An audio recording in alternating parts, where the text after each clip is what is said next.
बातमी आहे पुण्यामधून। पुण्यामध्ये पुन्हा कोयता गँग टोळीचा राडा बघायला मिळालेला आहे। दोन टोळीच्या वादामध्ये 4 दुकानांची तोडफोड करण्यात आलेली आहे आणि यामध्ये 4 ते 5 जण जखमी झाल्याची माहिती समोर आलेली आहे। ससून रुग्णालयात या जखमींना उपचारासाठी दाखल करण्यात आलेले आहे। दरम्यान या कोयता गँगने 12 ते 15 वाहनांची तोडफोड केलेली आहे।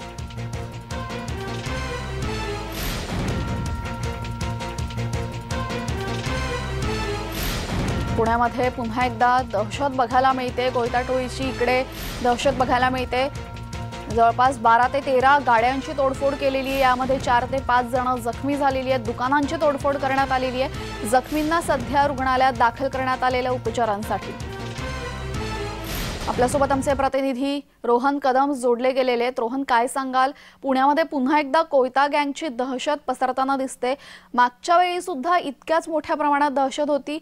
तिथलं प्रशासन नक्की काय करते असा सवाल आता सर्वसामान्यांसमोर उपस्थित झालाय।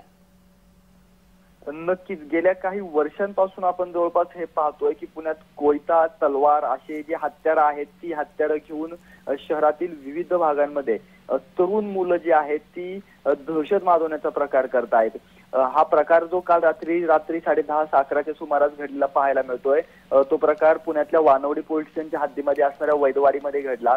तिथे देखील 20 ते 25 जण हीच तरुण मंडळीचे 2 टोळक्यांचा वाद झालेला होता आणि त्या 2 टोळक्यांच्या वादानंतर या सगळ्या परिसरामध्ये दहशत माजवण्यासाठी 12 ते 15 जणांनी जी आहे ती हातामध्ये कोयता असेल, तलवार असेल हे घेत आजूबाजूच्या दुकानांची तोडफोड केली।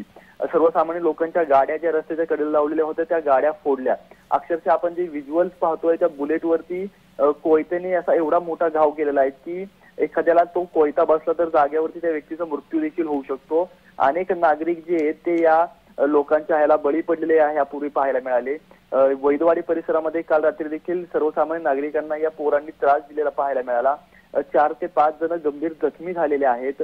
ससून रुग्णालयामध्ये जे आहे उपचारासाठी त्यांना काल रात्रीच स्थानिकांनी पोलिसांनी हलवलेलं पाहायला मिळालं। परंतु यावरती अंकुश कसा ठेवणार, या मुलांवरती अंकुश कसा ठेवणार आणि पोलीस यंत्रणा यासाठी काय नेमकं करतायत? कारण का हे सराईत गुन्हेगार फार कमी आहेत, परंतु नवीन जे मुलं आलेले आहेत ज्यांना गुन्हेगारीमध्ये जायचं आहे किंवा या क्रेजमध्ये ते अडकलेले आहेत ती मुलं सध्या अशा प्रकार करून दहशत माजवण्याचे प्रकार सातत्याने करताना पाहायला मिळाले। अनेकदा पुणे पोलिसांनी अशा मुलांना शोधून त्यांचं समुपदेशन करण्यासाठी देखील पावले उचललेली होती, परंतु त्याचा आता कितपत फायदा होतोय या सगळ्याचा? कारण का गेल्या काही दिवसांपासून या घटनांमध्ये सातत्याने वाढ होते। या घटनांवरती कुठेही अंकुश राहत नाहीये। त्यामुळे आगामी काळामध्ये यामध्ये गांभीर्याने गृहमंत्री काय लक्ष घालतायत आणि पुणे पोलिसांना नेमके काय आदेश देत आहेत हे पाहणं महत्त्वाचं ठरणार आहे। परंतु कालचा प्रकार अतिशय धक्कादायक होता, असे प्रकार होऊ नयेत त्यामुळे आता लवकरात लवकर सगळेच जण पावलं उचलण्याची शक्यता आहे।